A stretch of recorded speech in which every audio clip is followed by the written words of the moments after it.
السلام علیکم ورحمۃ اللہ وبرکاتہ۔ محترم ناظرین، بسم اللہ الرحمن الرحیم۔ آج کا یہ خطاب بے حد اہم اور دل کو جھکجور دینے والا ہے۔ رمضان المبارک کے اس پاک برکت والے مہینے میں اسے توجہ اور غور سے سن لیجئے، کہیں ایسا نہ ہو کہ بعد میں پچھتاوے کے سوا کچھ ہاتھ نہ آئے۔ کیا آپ جانتے ہیں کہ کچھ عورتیں شہری بھی کریں گی، روزہ بھی رکھیں گی، افطار کا اہتمام بھی کریں گی، نمازوں کی پابندی بھی کریں گی، قرآن پاک کی تلاوت بھی کریں گی، مگر اس کے باوجود جنت کی نعمتوں سے محروم رہ جائیں گی؟ یہ بات سن کر حیران کر دیتی ہے، مگر حقیقت یہی ہے۔ وہ سارا دن بھوک اور پیاس سہیں گی، مگر ان کے اپنے کردار ان کے لیے جنت کے دروازے بند کر دیں گے۔ روزہ تو ہوگا لیکن مقبولیت نہیں ہوگی، نماز تو ہوگی لیکن اس میں روحانیت نہ ہوگی، دعائیں تو ہوں گی مگر بارگاہ رب العزت میں قبولیت کا درجہ نہیں پائیں گی۔ قیامت کے دن جب اعمال کا حساب ہوگا تو ان کے نامہ اعمال میں نیکیوں کی بجائے گناہوں کا بوجھ بھاری نظر آئے گا، اور پھر افسوس اور شرمندگی کے علاوہ کچھ نہ بچے گا۔ حضور صلی اللہ تعالیٰ علیہ وآلہ وسلم نے ارشاد فرمایا، بہت سے روزدار ایسے ہیں جنہیں ان کے روزے سے بھوک اور پیاس کے سوا کچھ حاصل نہیں ہوتا، اور ایک دوسری حدیث میں فرمایا، جو شخص جھوٹ اور برے کام نہ چھوڑے تو اللہ کو اس کے بھوکا پیاسے رہنے کی کوئی ضرورت نہیں۔ کتنی بدقسمتی ہوگی کہ رمضان جیسا بابرکت مہینہ بھی نجات کا سبب نہ بن سکا۔ وجہ صرف اتنی ہوگی کہ عبادتوں کے ساتھ کچھ ایسے گناہ جڑے رہیں گے جو ساری نیکیوں کو مٹا دیں گے۔ سب سے پہلی بات بد اخلاقی کی ہے۔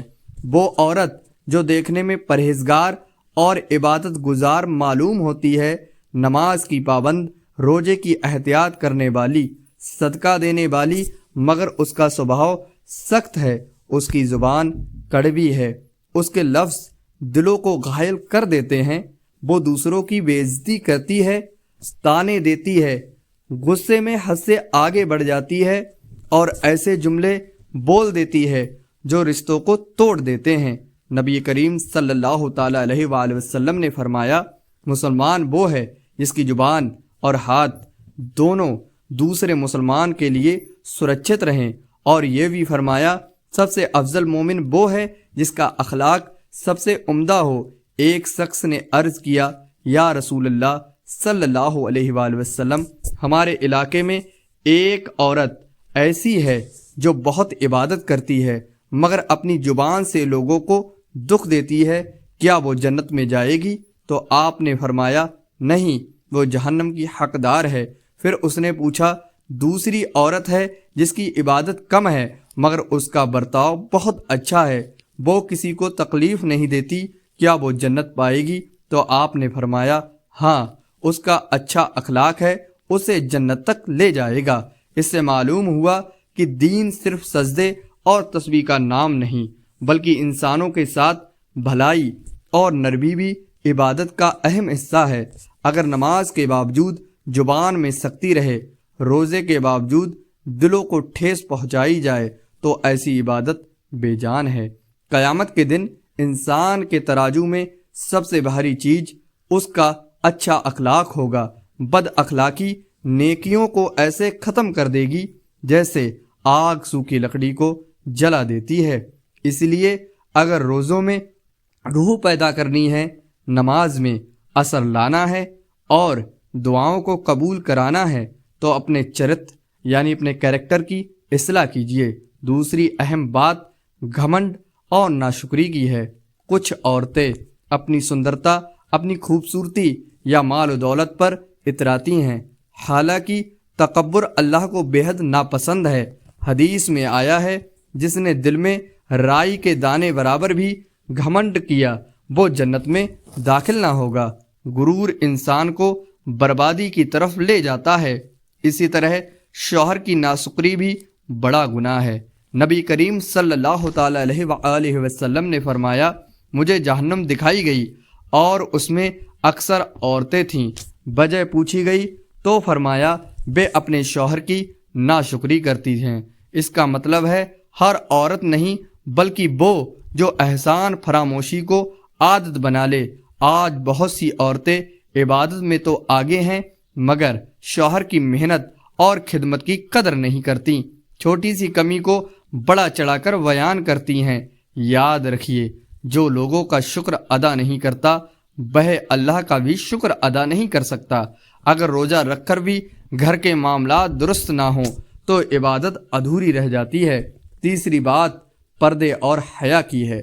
کچھ عورتیں رمضان المبارک میں روزے اور نماز کا پورا اہتمام کرتی ہیں مگر اپنے پہناوے اور چال چلن میں لاپرواہی برتتی ہیں، سج دھج کر غیر مردوں کے سامنے آتی ہیں، سوشل میڈیا پر اپنی نمائش کرتی ہیں، جبکہ حدیث میں آیا ہے آخر زمانے میں کچھ عورتیں کپڑے پہن کر بھی ننگی ہوں گی، وہ جنت کی خوشبو تک نہیں پائیں گی۔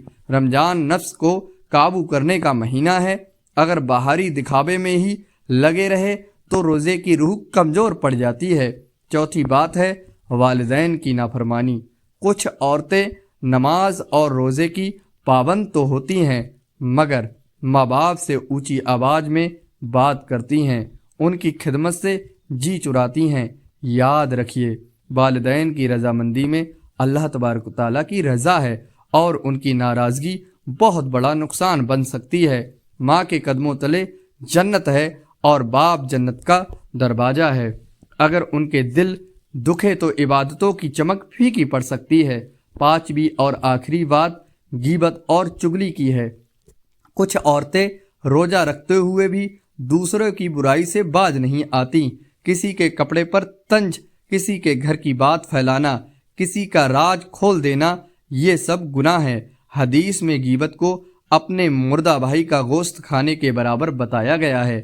قیامت کے دن ایسا انسان اپنی نیکیاں دوسروں میں بانٹ دے گا اور خود خالی رہ جائے گا۔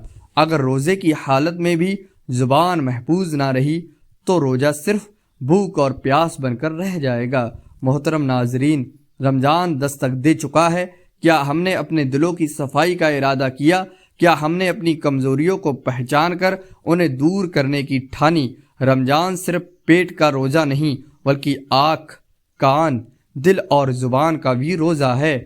ابھی سے تیاری کیجیے، سچی توبہ کیجیے، اپنے اندر سے کینہ، حسد، بغض اور ریاکاری نکال دیجیے۔ اللہ تبارک و تعالیٰ سے دعا کیجیے کہ وہ ہمیں مبارک اس مہینے میں ایمان اور صحت کے ساتھ نصیب اچھا عطا فرمائے، ہماری زندگی میں اسے رحمت، مغفرت اور برکت کا ذریعہ بنائے، ہمارے گھروں میں سکون اتارے اور ہمارے دلوں کو اپنی یاد سے روشن رکھے۔ اللہ تبارک و تعالیٰ ہمیں گناہوں سے بچنے کی توفیق دے، ہماری خامیوں کو معاف فرما دے، ہماری نیت کو پاک کرے اور ہمیں رمضان کی قدر کرنے والوں میں شامل کرے۔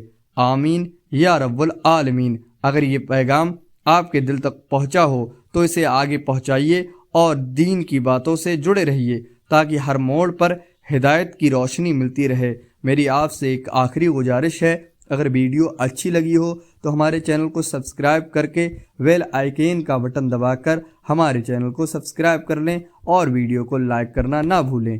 اللہ حافظ۔